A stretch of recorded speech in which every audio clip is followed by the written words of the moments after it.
कि राम हावे डॉक्टर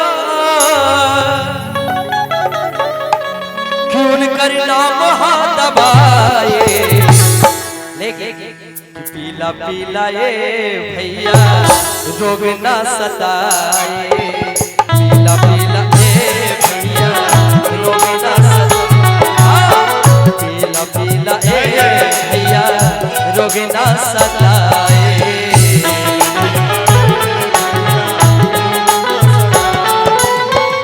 राम हावे डॉक्टर राम हावे डॉक्टर राम हावे डॉक्टर नाम हा दबाए पीला पीला ये हो दीदी नाम आए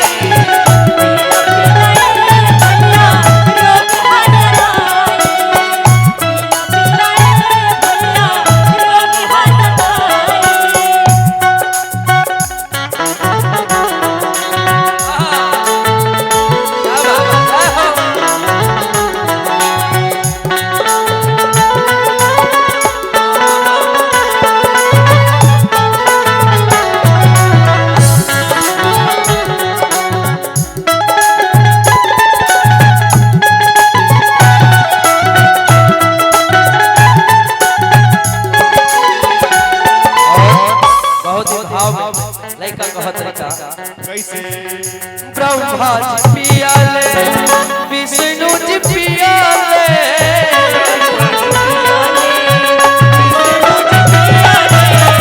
ब्रह्मा जी पियाले विष्णु जी पियाले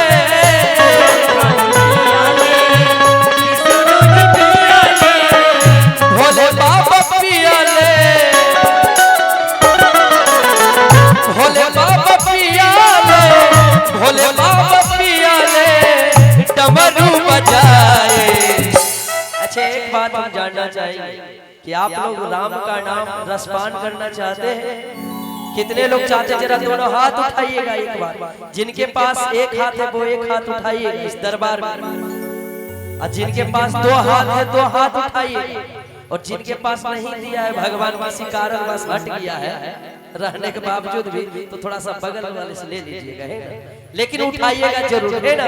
और कहे ना कि भोले बाबा पियाले हर की डमरू बचाए पीला पीला ये हो भैया रोग ना सताए पीला पीला भैया रोग ना सताए पीला पीला ये हो भैया रोग ना सताए।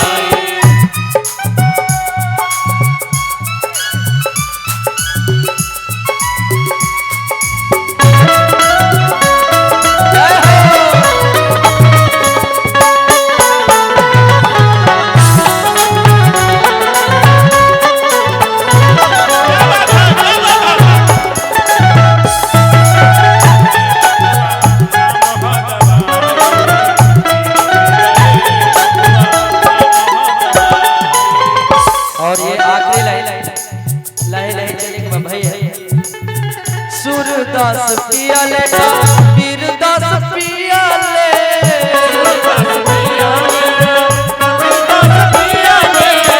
सूरदास पियाले कबीरदास पियाले